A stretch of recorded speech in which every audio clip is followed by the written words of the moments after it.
الله يسعدك يا رب إن شاء الله. لا كثير من الناس تزوجوا وعندهم بهاق. لا تدخلين في هذا الأمور.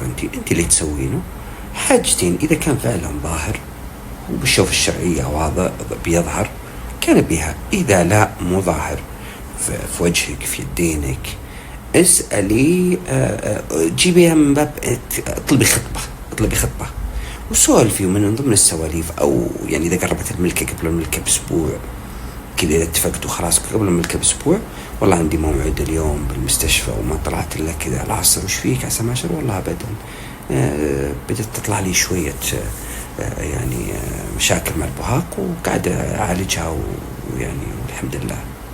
بس أنت أعطيتي الحين هن، ما كذبت عليك، ما لعبت عليك، ما سويت لك ماشي، لأنه الشيطان يجي شاطر بعضهم. إذا تزوج أنت كذبت علي، أنت شفت كذبت عليك، سوت لك فعلت لك. لا لا لا لا، خلنا على كذا على نور. أوكي ممكن تنسحب وبيضيق صدري، بس أهون من إنه بعد الزواج ترمي على كلام ولا تهون، صح؟ بس في البداية لا، قابلي وسولفي وضحكي وخلك قبلي شوف شرعية، بعدين كلمي مكالمتين 3 شهر شهرين تتفقون. إذا صار الملك الأسبوع الجاي واللي بعده قولي له بالطريقة اللي أنا قلت لك من باب السواليف. طيب الله يسعدك.